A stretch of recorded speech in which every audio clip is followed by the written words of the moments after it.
Добрый день, друзья. Наше путешествие Very good day.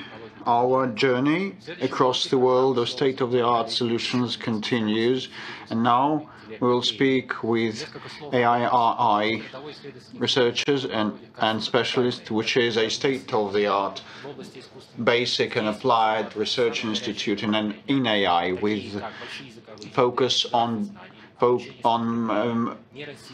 graph models, neural models, and small-scale data, and GAN models, and reinforcement learnings, and we work on engineering and IT and many other disciplines. So we'll have quite an interesting talk today. You can ask your questions, sending them via a link on the QR code. Just scan the QR code, and if we have time for Q&A, we will address them. And being the moderator, I'll start speaking about the AI in material studies. AI is used for new materials discoveries, like in the energy transition, carbon capture and storage, hydrogen, and other important things are in the focus of our attention. We use the search engine of materials with enhanced properties and the generator of production recipes. Let's look at the barriers at different stages and how to overcome them.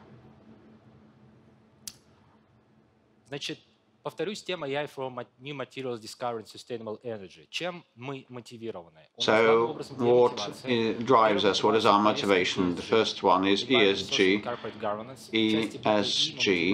environment, social and corporate governance.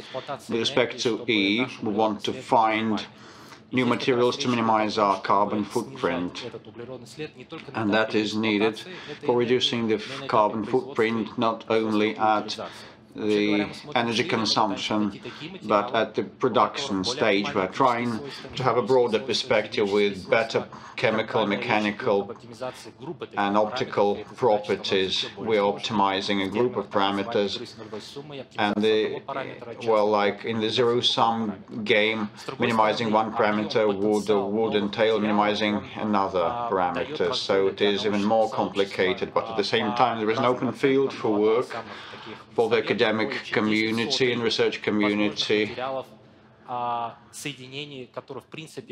Well, there's a small proportion of materials that can be existent and that fit in all those properties to optimize the time to market indicator and reduce the downtime. We need to speed up the reckoning and computing and accelerate this commissioning and market entry. This is why we use the AI for speeding up and new capabilities. So the deep learning and ab initio tandem helps us resolve this goal, enhance the rate of discovering new materials, and at the same time serve the physical regulation goal. This next slide represents a very interesting point. Our world, well, our idea about materials can be subdivided into two phases. The first one is the old-school world map on the left-hand side. Our Nobel Prize winner, Zhores Alferov, called it the world map among semiconductors 3.0 to 5.0 to find better values for the prohibited zone width, to enhance the efficiency, like of the material of photovoltaic cells. On the right-hand side, we have the state-of-the-art world map. This is an example, and the link is on the left at the bottom of the page. It's an article that was made public in Nature. It gives us an idea of the semiconductors.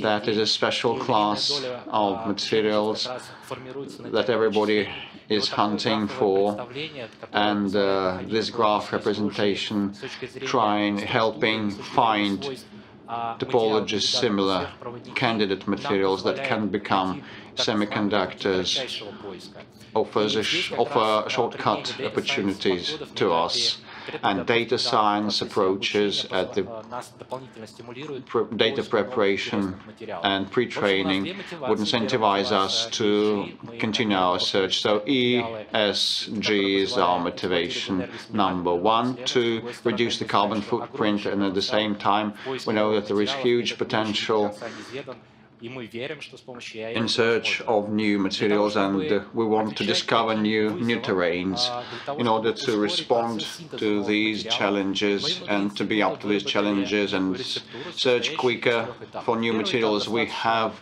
come up with 3 stages inside our institution of our process. First is modeling. We're looking at approximators, trying to design them, training models that might allow, well, take the inputs, well, like if it's about 8 atoms or small molecules, relate these properties to targets, and there are 2 levels. First is the energy parameters, like the main state energy and the prohibited zone width and the link energy, and we would be able to see the chemical, optical and other properties only after we have designed the approximators with ab initio calculations. So we are to get data from somewhere, we are to model the data, and that is possible with the theory of density functionality. We may be moving to the discovery stage with this, trying to look at candidate materials, and that hasn't been discovered before, but help maximize our parameters. It is not a properly set mathematical problem on the one hand, which makes it more difficult, with lots of local extremes that we may fall into and relapse into. Then the physical regularization is also needed, and it is we need to make sure that a material can be synthesized and is existent, and we are to take the constraints and look what the constraints for synthesizing this material may be. We may be limited in elements or formulae, and all these constraints definitely are a drag on the one hand, but on the other hand they help us narrow the search area and arrive at new discoveries and accomplish new discoveries quicker and faster. I'll cite 2 case studies. Case number 1, we're trying to predict the catalyst efficiency that are applied in hydrogen production and CO2 processing, where catalysts are used to speed up the process and provide target impact. And we look at the selectivity, pace, and sustainability or stability of a reaction. And we tried to have a go at the Open Catalysts Challenge, organized by Facebook and Carnegie University, which is a well-known challenge for theory physicists. And we have been able to discover new neural networks architecture based on graph embeddings. Graphs are used to describe solid materials and molecules and physical properties, and that challenge allowed us to build first models that can help us assess the energy state of solid materials and the metal and the catalyst molecules. And the difficulty here is that unlike the existing benchmarks, they are given at the left-hand side upper part of the screen. There are molecules benchmarks and solids benchmarks. The situation here would be quite trivial. We look at the same type of materials, but when we speak about open catalysts, and we undertook that 2 months ago. It is a blended story, a hybrid one. It combines molecules and solids. It is a mix thereof, and it is a tandem of organic and non-organic compounds. On the right-hand side, you can see some of the proportions. With respect to sorbate, maybe hydrogen atoms, oxygen or hydrogen or nitrogen, and the data set of ours include around 80 gigabytes of information, and on the right-hand side you can see an image of a crystal-shaped structure, solid structure. It is aluminium and rhodium with the NH molecule acting as NH atoms acting as a catalyst, and we had the problem of calculating the energy, and we used the state-of-the-art architecture of neural networks with graph embeddings. Some of them are given on the right-hand side, and we highlighted the models that gave good results with a tick. We used transformers, which have been already discussed today's conference by different speakers, and we tried among baseline models to improve our results in forecasting energy of catalysts and their efficiency through 2 approaches. The first approach is conceptually demonstrated in more circles, future enhancement, to enrich the properties, chemical and physical ones. For example, resistance to electricity might be the information on the dimension used, which hasn't been used in baseline models before. We can optimize the parameters, which should be adjusted in medical image processing. This is the region of interest for the calculation. And this is the very sore point of any computation, not only when we need to segment in applying medical images. This is also a kind of a stumbling block, depending on the cells, atom cells we consider is going to determine the quality of our model. So the idea on the one hand is quite trivial. We take our structure, on the right-hand side we see 4 different stages. The first stage is the full structure. This is the right picture. We look at the whole structure of the solid rhodium or aluminium. In this structure we can look at different bonds on the right-hand side, atoms on the left-hand side at the bottom, and what is inside is so-called Voronoi tessellation, which allows us to find these regions of interest in a more optimal way. If we go through the neighboring items, the contribution to the whole energy system is going to be maximum. This is geometrical representation. On the one hand, it's quite trivial. On the other hand, it allows us to get embeddings for further process. So this geometry play gives good fluctuations in the models. It's interesting to see that using these 2 tactics separately, so we reducing by 10 and 30% accuracy, but if we use this together, and if we add this concept of region of interest by replacing this Voronoi tessellation, so we can increase the accuracy by 3 to 5%. This is not that huge. It might be with the deviated error embedding, so it gives us additional proof that improving baseline models using the graph representations from the geometrical bonds and adding physical substances will improve our model. It's interesting to see, by the way, one of the best results, which you can see in current table, generated using these 2 approaches. We've been doing that for 2 months. We do believe that the result can be better further on, and we have kind of a willingness to step apart from the from the right to the wet lab to shape these models in a more precise manner, and based on these models to find for more effective catalysts. And talking about effective catalysts, as an interesting point, is a table. Everybody knows what this table is about. We have an AIJ error distribution for elements being present in examined substrates and absorbates. So you see this in the colored, where the error is minimum compared with other elements among catalysts.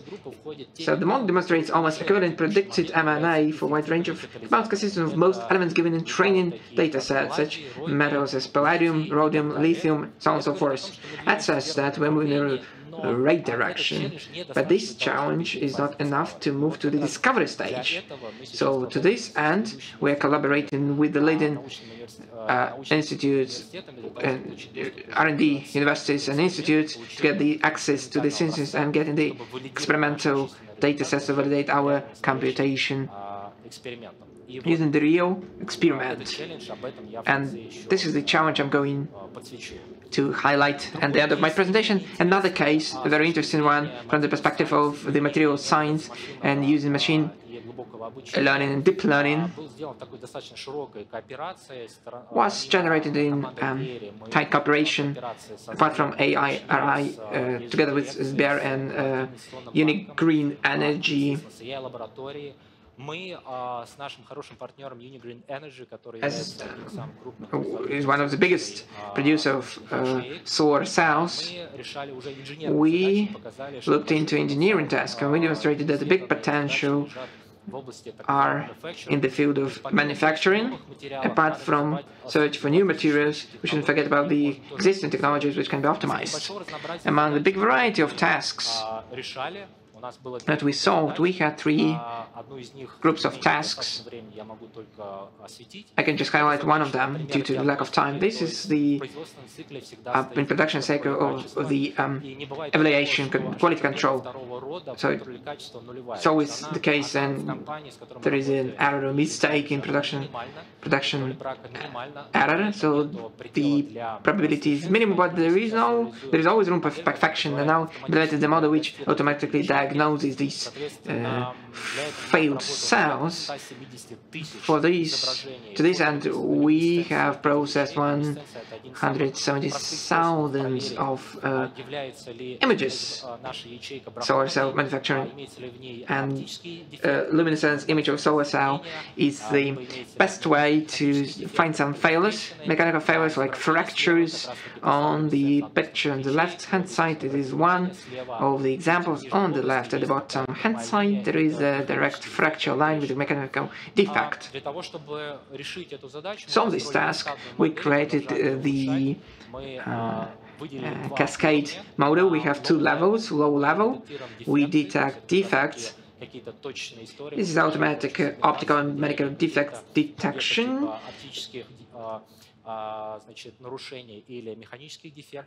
Different optical and mechanical failures. In the circles, you can see such defects.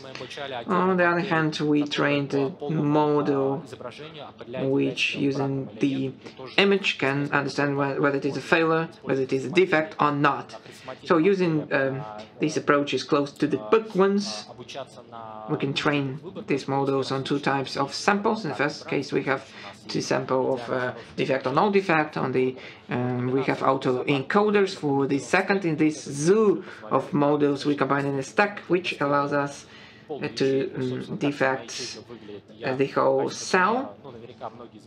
Many of you probably have seen how it looks like, for a better understanding what we are working with. So this is the cell itself. It's not clear whether it has a defect. It's a great quality, but if you look with our approach, you can see whether these defects are in place, and the better quality we have, the faster we do it in terms of the detection of defects, the more efficient our production line is. And I started my presentation with the idea that we are going to improve any technologies connected with the energy transition and optimization of solar cells. One among the tasks. Backstack of the last trivial task is to find the reasons in the technological cycle behind these defects.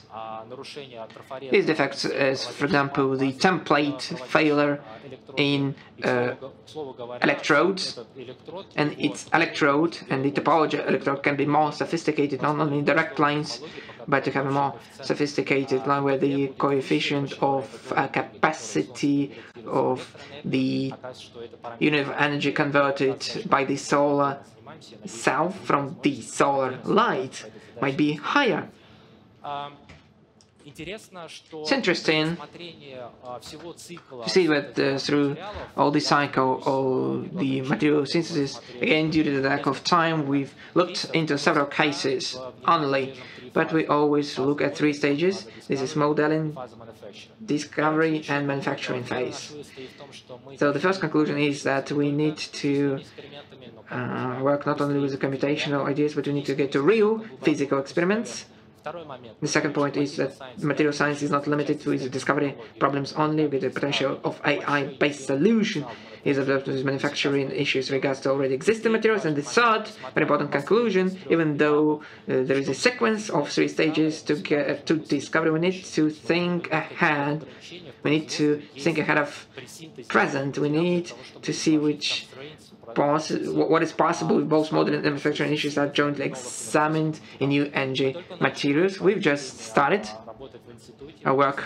In this regard, we are quite young. We're very open to collaboration. We have great plans in the future. We do hope to discover very interesting results within this conference and beyond. Thank you very much for your attention. That is all on my part.